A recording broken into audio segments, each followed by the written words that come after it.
Welcome back to the channel.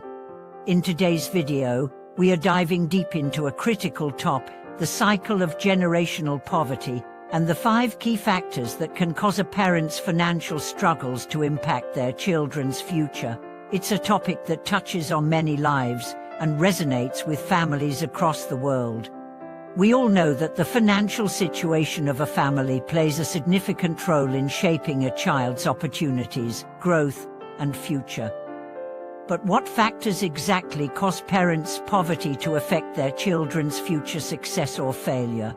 In this video, we'll explore 5 key elements that contribute to this cycle, and most importantly, discuss how we can break it.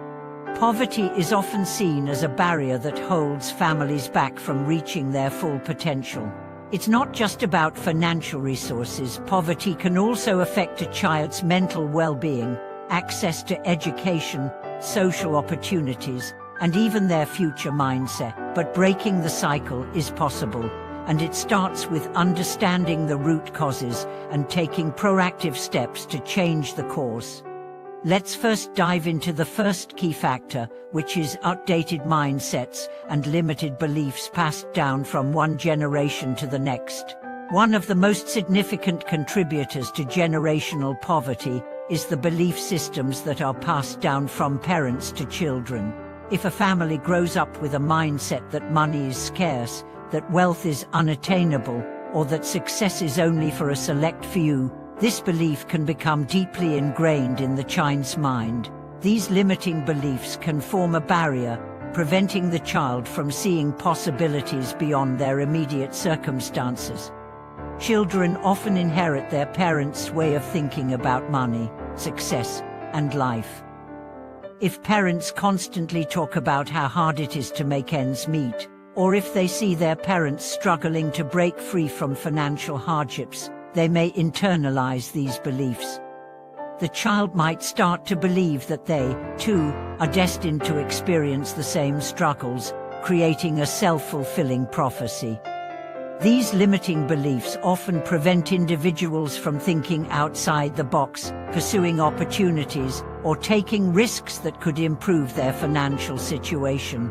For example, a child who grows up hearing that we don't have enough, or money doesn't grow on trees, they start to develop a scarcity mindset. This mindset limits their ability to see abundance and hinders their drive to create opportunities for themselves. Breaking this cycle requires challenging these deeply held beliefs and replacing them with a more empowered and abundant mindset. The second key factor in the transmission of poverty is the lack of financial education and knowledge. Many families struggling with poverty have not had access to financial literacy or education, and this lack of knowledge is often passed down to the next generation. Financial education is crucial for managing money, making informed decisions, and building wealth. Without understanding basic financial principles like budgeting, saving, investing, and credit management, children raised in impoverished households may lack the tools to navigate the financial world successfully. Children raised in poverty are often not taught how to manage money or how to set financial goals. As a result, they may struggle to break free from the patterns of their parents, repeating the same financial mistakes or never learning how to manage their finances effectively. This lack of financial literacy limits the child's ability to improve their financial situation, often trapping them in a cycle of poverty. Breaking this cycle involves educating future generations about money management, teaching children the importance of saving, budgeting, and making smart financial decisions. By providing children with the tools and knowledge to navigate the financial world, we can empower them to make informed choices that will positively impact their futures. The third key factor that contributes to the perpetuation of poverty is the pressure to maintain a survival mindset. When parents are struggling to make ends meet, they often prioritize immediate survival over long-term planning. This means that short-term needs like paying bills, buying food, or covering basic living expenses take precedence over long-term goals such as education, career development, or saving for the future. Children growing up in this environment often see their parents focusing on survival and feel the pressure to do the same.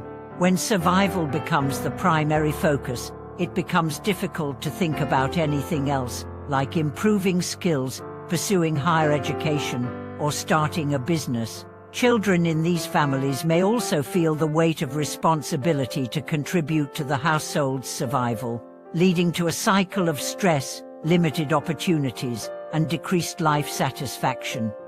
In order to break the cycle, shifting the focus from survival to growth is essential.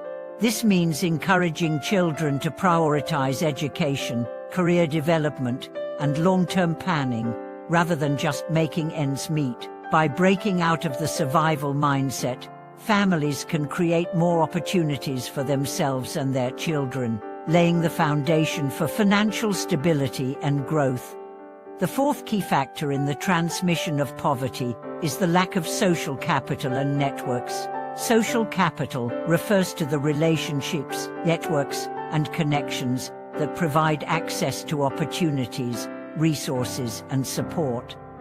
Families in poverty often do not have the same access to these networks, which can limit their ability to secure better job opportunities, education, or financial assistance. Children in these families may struggle to build the relationships and connections needed to succeed in their personal or professional lives. Access to social capital can make a significant difference in breaking free from poverty. Individuals with strong social networks are more likely to find job opportunities, receive mentorship, or gain access to resources that can help them improve their financial situation. Unfortunately, children in low-income households may not have the same access to these connections, which can hinder their future success. To break this cycle, it's important to encourage the development of social networks and connections. This can involve mentorship programs, community involvement, or providing children with access to opportunities that help them build relationships with people who can support their goals and aspirations. The fifth key factor contributing to the cycle of generational poverty is the perpetuation of weak character traits such as fear and passivity. In many cases, children raised in poverty may develop traits like fear of failure, passivity, or low self-esteem, often due to the constant struggle to survive. These traits make it difficult for individuals to take risks, seize opportunities, or make proactive decisions to improve their situation. Children raised in poverty often lack the confidence to pursue their dreams or take initiative, especially when they see their parents struggling and making little headway. This fear of failure, combined with the passivity that comes from constantly being in a state of survival, can prevent them from reaching their full potential. Breaking the cycle involves encouraging self-confidence, resilience, and proactive decision-making. By instilling positive character traits in children, such as perseverance, courage, and a growth mindset, parents can help their children develop the mental fortitude needed to overcome challenges and succeed in life. In conclusion, the cycle of generational poverty is not an inevitable fate, but rather the result of several interconnected factors that can be addressed with intentional action. By shifting outdated beliefs, providing financial education, focusing on growth rather than survival, building social networks, and instilling positive character traits, families can break free from the grip of poverty and create a brighter future for the next generation. Thank you for watching this video. I hope this exploration of the 5 key factors that contribute to the transmission of poverty has been insightful. What steps can you take in your own life or in the lives of your children to break the cycle of poverty? Feel free to share your thoughts and experiences in the comments below. If you found this video helpful, don't forget to like, subscribe, and hit the notification bell for more content on how to create lasting change. I look forward to hearing your feedback and seeing you in the next video.